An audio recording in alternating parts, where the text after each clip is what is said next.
I'm Joey from 6546C, and today we'll be talking about our Singapore Nationals robot. Starting with the drivetrain, we went with 450 even though we went with 480 in the past, because we kind of wanted a longer drivetrain, and we felt that 450 was just a better ratio in general. Our driver thought that the speed was better and it was easier to control. So yeah, we had a stacked motor up here, like you can see with this gear. And instead of having a C channel here, we opted for using an L channel because it's just lighter, and we could support it using plastic. So yeah, we have a pretty standard drivetrain. We have a high shrink shaft here to brace it, and we have a C channel at the top here. But we also have an L channel here to protect against the long goal and also to mount our ODOM. So yeah, it's a pretty good fit. The ODOM has a lot of room to go, and we just used a leaf spring design from Echo. Yeah. We also had an air tank down here since we had room. Our original plan was to put the air tank right here next to this one, so we could have it's balanced. But we just felt that it was a waste of space if we didn't put something in there. So yeah, we just put our air tank down here. And having our air tanks here, and I should also mention that our intake motors are here inside. I don't know if you can see it very well. It's kind of acting as the ramp for our bot.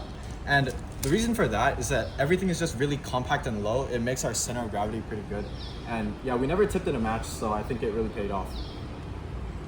Hello, I'm Max from 6546C, and I'll be talking about our aligner. In our original design, we have an aligner in the CAD, just placed here. But after several testings, we found that it's rather hard to align because of having a traction here, which makes the robot unable to go sideways. So the aligner didn't really work properly, and it also cracked during the process.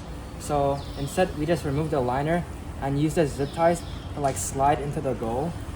And then our drive base is 26 wide, so it's rather skinny, and having a aligner didn't really benefit well. Being so skinny means that we just have to drive onto the long goal, and aligning was a bit harder than usual because our drive base is rather skinny. And so yeah, we just didn't have to use the aligner. And we had the IMU here.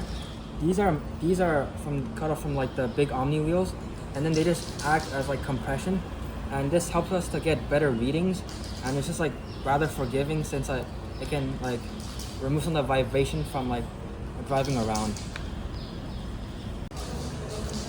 So moving on from all the other stuff in our drive base, let's talk about our intake.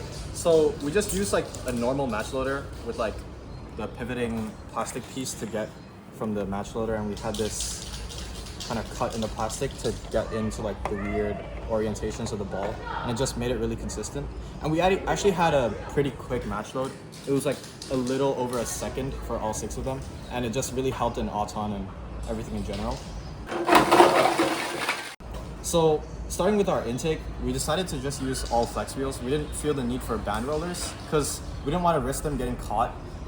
On our first robot at our first competition, our first band roller, first stage, it always got caught on some opponent, and it was just really annoying. So we just decided to run with flex wheels this time. So we used flex wheels chained to our flap stage, which we initially had 3 flap stages, all the other standard Raguan teams. But we decided to switch to 2 because we found that our intake width was not that big, and it could save some weight and maybe some friction. Yeah, so for our intake, we actually chain everything together on our 2 motors. So we have a 22 watt intake, which also helps our match loading a lot and just intaking in general. And the way we store blocks is actually using this mechanism at the top. It's a PTO. So what it does is when this piston actuates, it kind of pushes up and makes this gear mesh out of the top stage. And this allows us to store all of our blocks that we need without having to spin the top stage and store them. But when we engage it, it comes down and everything spins together. So we get a really strong score. We get a really strong both intake and score, so we can maximize our motor power. Yeah, so I can demonstrate our intake a little bit. And then when we're ready to score, we just...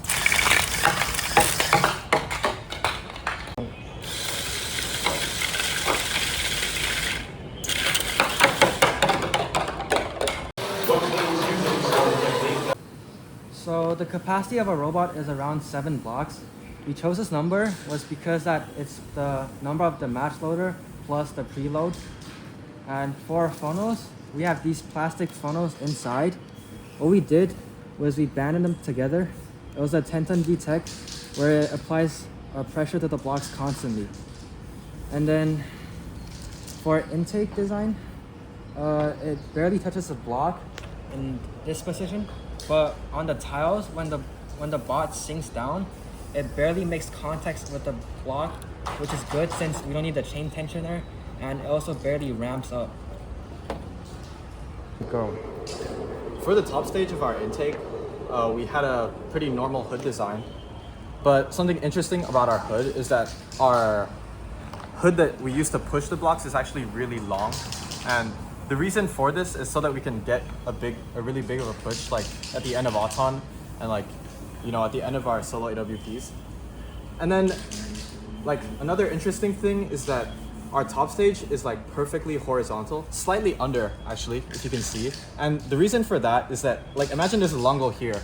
If the opponent is trying to push, if it was slightly above, it would just like get under and push in. But if it's slightly horizontal and slightly down, it'll stay here and we can hold onto like defense when we're driving backward and just like be able to control our own blocks like over other teams. Yeah, another pretty cool thing on our bot was like our sunroof. So we took inspiration from Snacky Cakes obviously, but we had like a pretty cool print. Yeah, I thought it was pretty cool. We made it on Fusion 360. Yeah, so how our sunroof works is that we can just like slide into the goal, and then the top part is blocked, so no opponents can come in with a wing.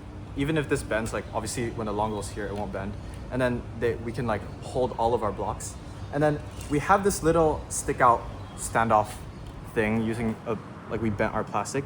And the reason we did this is because like if you think about the long goal, there's like an open area, and then there's an enclosed area, and then there's the control zone. Like we wanted to have the closed area like fully in control, so we could hold like 8 to 9 blocks in our long goal and just camp there for the rest of the game. And that should be enough to win like with the mid goal control. And we have this so that even if we're defending on this side, the opponents can still come in from the other side of the long goal and wing us all the way out. But to prevent this, we have this to stop the blocks. So if you imagine a long goal here, like opponents will push, but it'll be stopped by this little thing, which is the right size so that the block doesn't come out. And that just lets us camp for like as long as we can. Yeah. So now I'll talk about our mid goal scoring. For mid goal, we have this piston that actuates and goes up and down so blocks can travel out. I'll demonstrate it right now.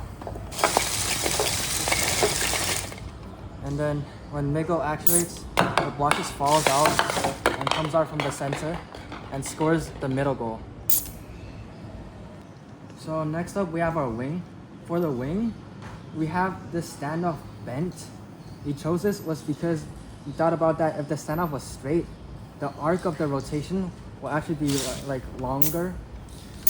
So when this is bent, it creates like the arc is shorter and it doesn't make contact with the long goal.